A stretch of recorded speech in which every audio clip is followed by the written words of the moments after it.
এবং আমার দ্বীনের প্রতি আমার কর্তব্য সবার আগে। এই কথাটা আল্লাহর প্রতি কর্তব্যটা আমার আছে, এটা আমার করতে হবে। এটা কেন বুঝি না? আমি অনেক কিছু বুঝি। আমি দেশের মানুষের কষ্টে আমার চোখের পানি চলে আসবে, ভালো, কিন্তু দেশের মানুষের ইমান নষ্ট হলে আমার আরো বেশি কান্না আসা উচিত। ইমান নিয়ে না নিয়ে গেলে আমার কি লাভ? আমি লক্ষ লক্ষ, আমি যদি কোনো কারণের ধন নিয়েও যাই আখিরাতে আমার কোনো কাজে আসবে না। আর যদি আমি ইমান নিয়ে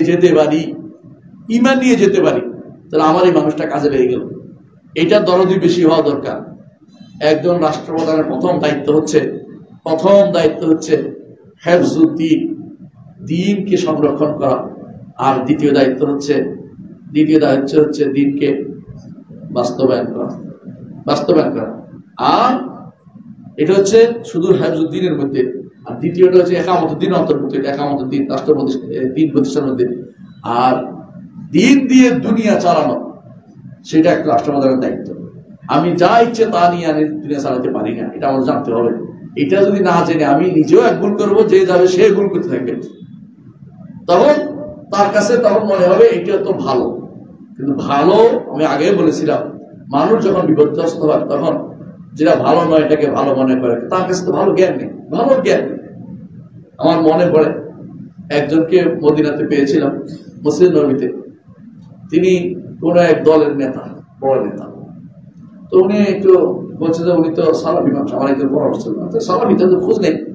যাই বললাম যে আপনি তো সালাফি মানুষ, দেশে গিয়ে অন্তত একটা কাজ করবেন, আপনার লোকদেরকে আল্লাহ সম্পর্কে আকিদা শুদ্ধ করে দেবেন। আমাদের আল্লাহ সম্পর্কে আকিদা শুদ্ধ না দেখলে আমরা এত বড় ইসলামের কাজ করি। হ্যাঁ, কি বলেন এটা? তাই বলুন, ধরুন আল্লাহ সম্পর্কে একটা আকিদা দিল, আল্লাহ সব জায়গায় না, কিন্তু আসল উপর। আপনি কি বলেন? আসল উপরে জায়গায় হয়ে গেল না যদি খালি সালাফি। উনি এলাকা থেকে নির্বাচিত হয়ে আসেন, আপনি আল্লাহকে আসল উপর বলে এক জায়গায় দিয়ে দিলেন না। সব জায়গায় দিলে আর আল্লাহ কোথাও দেওয়া হচ্ছে না, এক জায়গায় দিলে সমস্যা হচ্ছে। তো আসল উপর বললে সমস্যা হয়ে যাচ্ছে। তিনিও কিন্তু সালাফির মধ্যেও বহুত রকম সালাফি আছে, দেখলাম, নিজের চোখে দেখছিল, বলতাম না এটা। এরকম বহুত আমাদেরকে শিখতে হবে। দিন আকিদা না শিখে ক্ষমতায় যায় না কেউ। এই জন্য সলবে সালেহ সবসময় একটা কথা বলতেন, তাফাক্কাহু ক্বাবলা তুসাওয়াদু। নেতা হওয়ার আগে জ্ঞান অর্জন করো, নেতা হওয়ার আগে দ্বীনের গভীর জ্ঞান অর্জন করো। নেতা হওয়ার পরে তোমার অহংকার আসবে, আরেকজন করে শুনবে না, তখন তুমি কি করবা? বিবেক দিয়ে ওর তাড়ায় দেখবা, প্রয়োজনে তারা শাসায় দেখবা, প্রয়োজন তার কথা বলা বন্ধ করে দিবা। নেতা হওয়ার পর তার মধ্যে কি আখাজাত রয়েছে, তুমি অহংকারী হয়ে যাবে, কথা বলবে না। এরকম বড় নেতা এখন দেখতে পাচ্ছি আমরা, হারাম বললে খেপে যায়। ওর নেতারা তো আরো খেপে যায়, আমার তো ৫,০০০ দেশে পাঠিয়ে দেয়। ওর অনুসারীরা আরো খেপে যায়। কোনো কিছু হারাম বলে ওরা খেপে যায়, হারাম করতেছে, আমি হালাল বলবো কি করে? এই জন্য দ্বীনকে আগে শেখা দরকার, তারপরে দ্বীনকে বাস্তবায়ন করবেন। দ্বীনকে শিখা দরকার, শিখানোর ব্যবস্থা করেন। এই জন্য মসজিদে হারাকা তৈরি করেন। শাইখুল ইসলাম মোহাম্মদ আব্দুল্লাহ রহমতুল্লাহ আলী, তিনি যে দাওয়াতে সিলসিলা রেখে গেছেন, মাঝখানে সৌদি সরকার ক্ষমতা ছিল না, জানেন আপনারা। আলে রশিদ ক্ষমতা ছিল। আলে রশিদ যখন মালিক আব্দুল আজিজ রহমতুল্লাহ আলী কুয়েত থেকে আবার গেলেন, গিয়ে তিনি জিজ্ঞাসা করলেন, মোহাম্মদ ইব্রাহিম, ওনার নানা হইতো বংশে, আপনি আমার জন্য কি করেছেন? বলছে, আমি 30 বছর তোমার জন্য লোক তৈরি করছি। এদেশে এখন আর কেউ আল্লাহর শরীয়ত লাগবে না এই চিন্তা মাথায় নেই।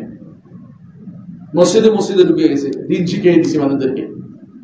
এখন তুমি যেটাই বলো আমি দিতে পারবো তোমাকে। বলে আমার বিচারক দিছে, আমাকে ইউনিভার্সিটি পরিচালক লোক তাও দিছে। নিজে মোদী ইউনিভার্সিটির, ওনাকে পছন্দ করছে মালিক যে আপনি মোদী ইউনিভার্সিটি হবেন পরিচালক হয়েছে। প্রথম মোহাম্মদ ইব্রাহিম আল শেখ মোদী ইউনিভার্সিটির প্রথম চ্যান্সেলর। আপনার আমার ইসলাম প্রতিষ্ঠা করা সবাই চায়, নিয়ত ভালো। ভাই, নিয়ত ভালো হলে কাজটা ভালো হয়ে যায়। নিয়ত ভালো হলে কাজটাও ভালো হইতে হবে। কাজটা কিভাবে করতে হবে এটা আপনাকে জানতে হবে। আপনার অনেক আবেগ আছে, আপনার অনেক আশা আছে, কিন্তু আশা দিয়ে হবে না। আপনাকে দ্বীনকে গোড়া থেকে শিক্ষা দিতে হবে। আকীদা আমি প্রথমে বলছিলাম, তাই না? ইসলামী রাষ্ট্রগুলো হচ্ছে কি, অনেকগুলো জিনিসকে বলছিলাম না, শুরুতে আকীদা ঠিক করতে হবে। কাছের আকীদা, সর্বশেষও আকীদা কি? মরার সময় আকীদা, মরার পরও আকীদা। আপনাকে এটা নিয়ে আগাতে হবে। আল্লাহ আমাদের তৌফিক দান করুন।